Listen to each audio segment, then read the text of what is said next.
Sayang yan, mapapasahin sa sakyan pag uwi.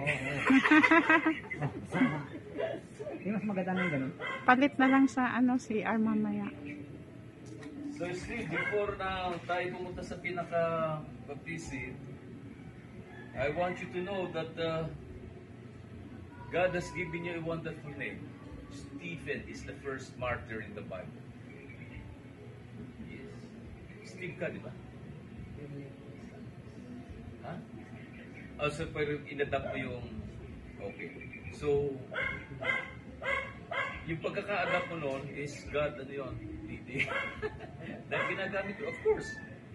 Lahat na nangyayari sa mundo ay nasa knowledge sa Panginoon Diyos. Ayan, pwede na siya. Sir, medyo bumalik sa...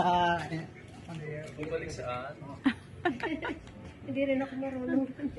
Yung camera. Kaya nga eh. Camera. Tapos yung video de.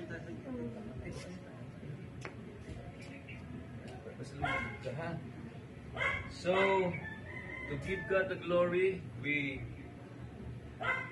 obey Him by submitting a new believer in the Lord Jesus Christ, si Santos Trinidad, or Aka Steve, ang first martyr sa Bible.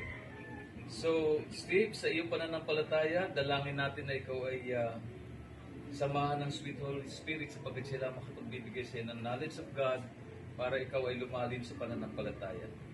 So, surely, ang sabi ng Amang Diyos sa Biblia, sino man tuwing ang mayroong kaluluwa na umuwi sa Kanya, ang heaven ay nagre-rejoice.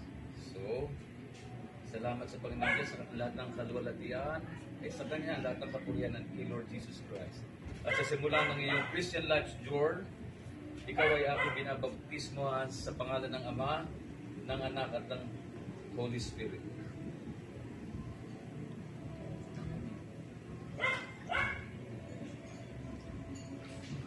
Dito sana sa malalim-lalim. Okay, hallelujah, praise the Lord. Praise the Lord. You have now been baptized.